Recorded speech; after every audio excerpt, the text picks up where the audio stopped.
People ask Reddit. What are subtle red flags at a job interview that say working here would suck? I always ask about training and learning curves. Every job I've had that went wrong, I noticed that when that question came up, they stumbled. The current job I have, when I asked the question, they had sparks in their eyes as they explained the whole process from day one of shadowing to the transition to working solo.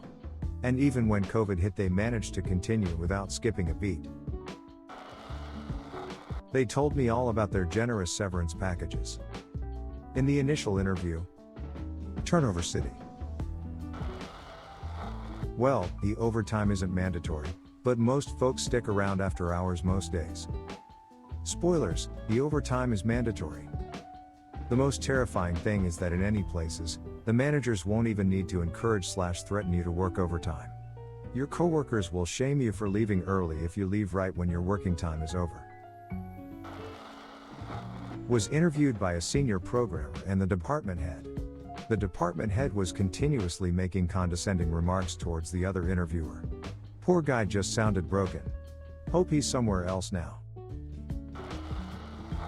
On a second interview, the general manager brought me into the conference room with his 8 managers present. At first I thought it was a meet and greet, but no, they grilled me for an hour and a half. Didn't appreciate that, along with a couple other things, and politely withdrew from being considered. Couple months later, I'm playing in a ball tournament and come across one of the managers. I mentioned how weird that interview was. He says, "Weird for you? Huh. I found out then and there you were being interviewed for my job. Yeah, dodged a bullet there." Besides always hiring, they seem almost overly eager to say, "Yes, we could do that," to everything you ask. No job will have literally everything you want, and if your gut is telling you they seem to be promising a bit more than they can offer, they likely are. I had an interview once. The owner of the company told me he was going to hire me, let the man in the office train me, then fire that man once I was up to speed. He also told me that sometimes employees have to hold their paycheck. And the final capper, not that I needed it, I had already decided not to work for him, was he told me I looked like his nephew. I am female. Once an interviewer straight up asked me if I had any trouble working for free on weekends. I told them my free time is more valuable than anything, and that the only way that I would work a weekend is if they are paying me and if I felt like working a weekend. She got really mad at me and ended the interview right away. Biggest red flag I've ever seen, because they didn't even try to hide it. I had a job interview with 2 people asking questions. One of them brought questions for the wrong position. Things I found out later. The person on the IT team who had been with the company longest had been there just under a year. Their turnover was higher than McDonald's, over 50% turnover annually. They had a goal to get it down to 40%. Bonuses only get paid 1 year after you've been there. For a full calendar year, that only starts counting on January 1st. If you get hired January 2nd, 2020, you wouldn't get your first bonus until 2022. There was no manager for the programmers. There was no director for the IT team. They had tracking software for your every keystroke, idle time, programs you were active in. They would question idle time, which meant people on the phone with clients would be questioned often because their computers would be idle. There was a lot going wrong, but the interview slip-up wasn't enough to really give it away in time. Suffice it to say, they didn't meet their turnover reduction goal. I was once part of a group onboarding for an IT job. They handed us all the 1-page new hire contract, and everyone except me signed immediately. When I read the paperwork, I discovered we were signing a mystery document. Clauses included I agree to abide by the personal search and seizure security policy, attached. Without other pages, there was no way to determine what I was agreeing to. I kept requesting more and more pages until the HR drone said, "Okay, I guess, me is just determined to hold everyone up. We will handle you separately if you're struggling so much." After I walked out and drove home, I called the hiring manager to apologize for not taking the job. He informed me that HR reported I had walked out after refusing to be drug tested. Software developer here. I had a job contract that included a workshop clause. The usual code you write as part of this position is the property of the company. Except in this case, the way it was worded would let the company lay claim to anything I worked on, whether or not it was done on company time or with company resources. There was no way I was going to let them lay claim to my personal GitHub repository, especially when their answer to my question about benefits was "we'll see what we can do." This actually happened to me. Interviewer, do you have any questions for us? Me, what is a challenge this department has recently faced? Interviewer, job security. I was in a dual interview when I asked whether the job would be solely commission or if there'd be an hourly wage.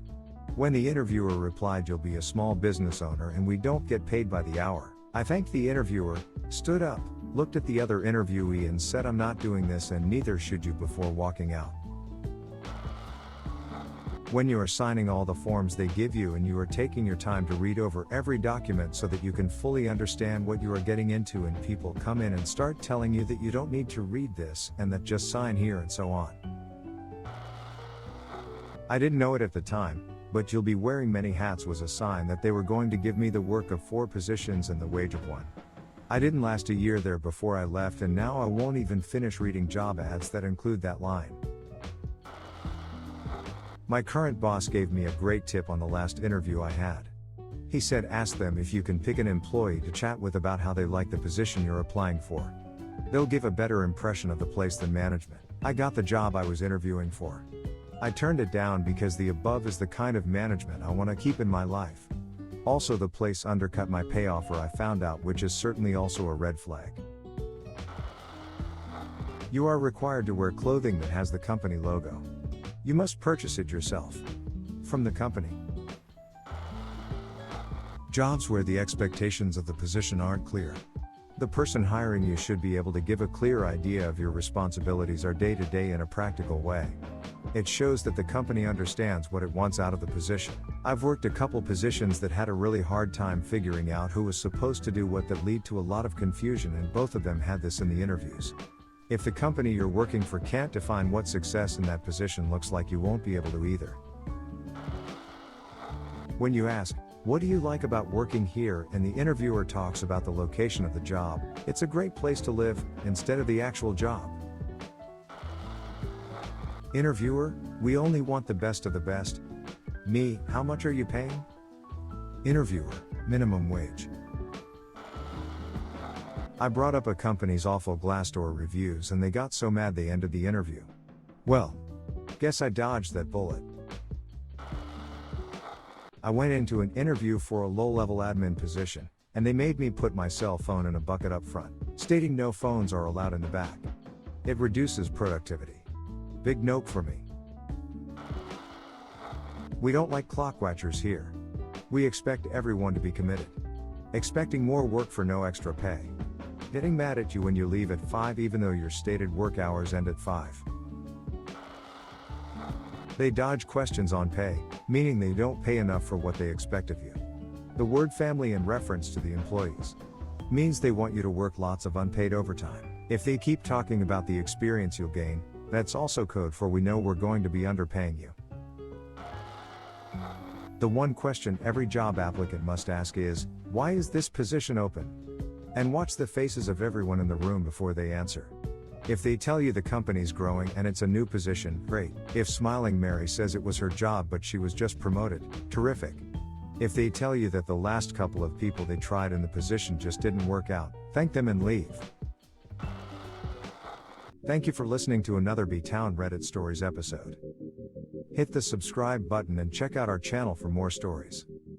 Let us know your opinion about this topic in the comments.